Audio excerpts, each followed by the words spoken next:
revision of first lesson. Today we are going to take revision of generations of computer. Second lesson, generations of computers.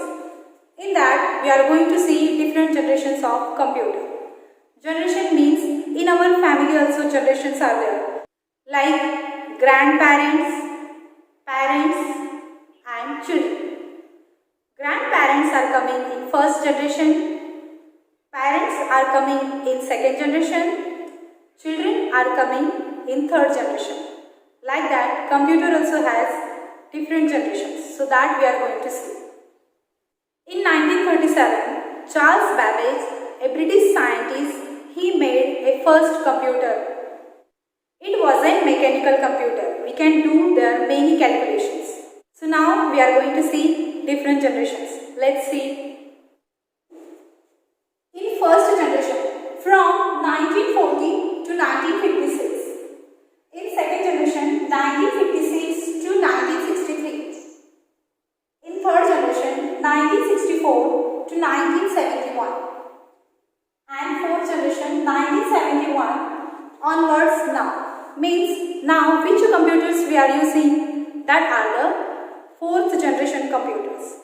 And in that fifth generation computers, that will be artificial intelligence computers will be there. Okay, let's see. Some examples of the first generation computers were EDVAC, Mark I, ENIAC, ITSAC and UNIVAC. In 1944, John Presper Eckert and John W. Mauchly invented EDVAC computer, and features are weight approximately 8,000 kilograms, store both programs and data. First electronic computer to use binary system. Again in 1944, Howard H. Aiken invented Mark I computer, and features are first fully automatic calculator, slow in performing calculations like addition, subtraction, multiplication and division. In 1946, John Presper Eckert and John W. Mauchly invented ENIAC computer, and features are weight more than 27,000 kilograms, first programmable general purpose electronic digital computer capable of solving a wide range of numerical problems, had no store programs. In 1949, Professor M. Wilkes invented ITSAC computer, and features are weight approximately 6,000 kilograms, first full-size store program computer.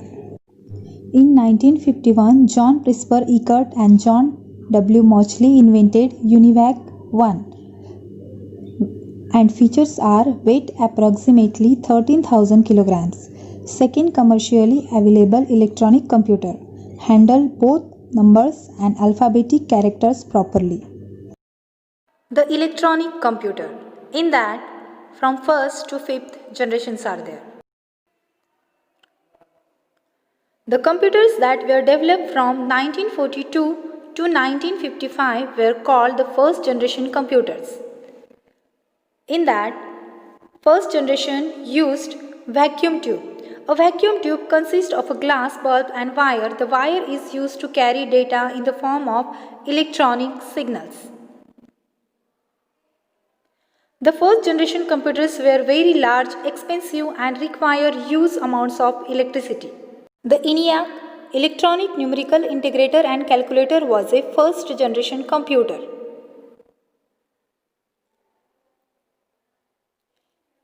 Second generation.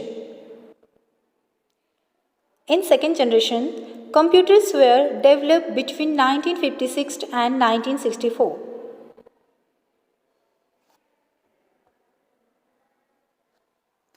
In second generation, computers use transistor instead of vacuum tube. In first generation, use vacuum tube. Now, third generation. From 1965 to 1975 was the period of the third generation computers. In that, use integrated circuit, and integrated circuit is as small as transistor but it can work as fast as thousands of them. Integrated circuit made computer faster, cheaper and smaller than the second generation computers.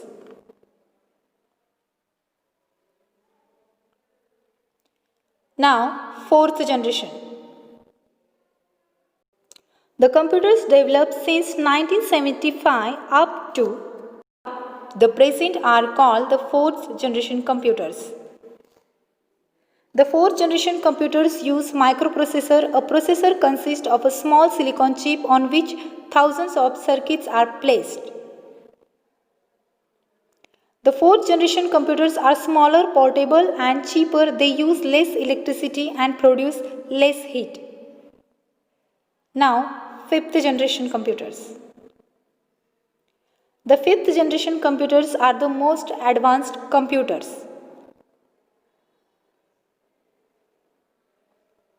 Scientists are now trying to develop fifth generation computers in a way that they can think on their own. This is called artificial intelligence.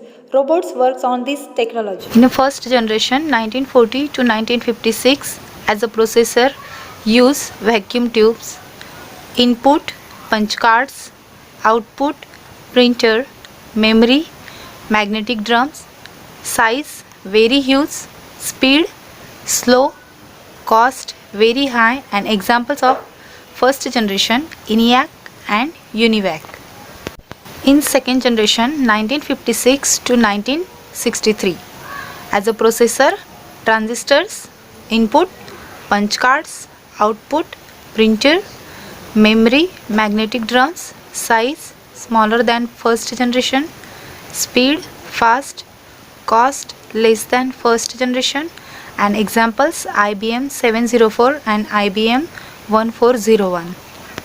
In third generation 1964 to 1971, as a processor, use integrated circuits, input, keyboard, output, monitor and printer, memory, magnetic disk, size smaller than previous generations, speed faster than previous generations, cost less than previous generations, and examples IBM 370 and NAV 7500. In fourth generation from 1971 onwards, as a processor, use microprocessor, input, keyboard and mouse, output, monitor and printer, memory, magnetic disk, size smaller than all previous generations, speed faster than all previous generations, cost less than all previous generation, and examples Intel Premium Core i3 and Macintosh.